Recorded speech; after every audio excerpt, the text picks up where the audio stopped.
উদয়ের পথে শুনিকার বাণী, ভয় নাই ওরে ভয় নাই, নিঃশেষে প্রাণ যে করিল দান, ক্ষয় নাই তার ক্ষয় নাই।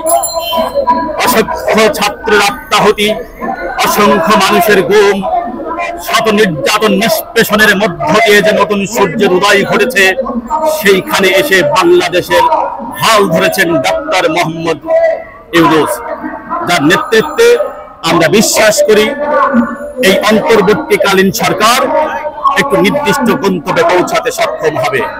বাংলাদেশকে সঠিক নেতৃত্ব দিয়ে পৃথিবীর মানচিত্রে নতুন ইতিহাস সৃষ্টি করবেন, এই আশা নিয়ে তার প্রতি আমরা অভিনন্দন জানাচ্ছি।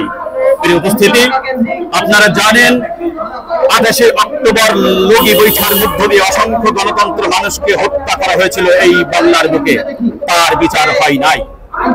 শাপলা চত্বরে অসংখ্য মানুষকে হত্যা করা হয়েছিল, তার বিচার হয় নাই। বিডিআর বিদ্রোহের নাটক সাজিয়ে অসংখ্য সেনা বিচার এবং বিডিআর সদস্যদের হত্যা করা হয়েছে, তার বিচার হয় নাই। অসংখ্য মানুষ গুম হয়েছে, খুন হয়েছে, নির্যাতিত হয়েছে, তাদের কোনো বিচার হয় নাই। সাগরবনি হত্যা হয়েছে, তার কোনো বিচার হয় নাই। এভাবে অসংখ্য খুন গুমের অসমাজের বিষয়গুলো রয়ে গেছে, সংবিধান সংস্কারের বিষয় রয়ে গেছে, মানুষের বাক স্বাধীনতা রন্ধ্রে রন্ধ্র থেকে কেড়ে নেওয়া হয়েছে।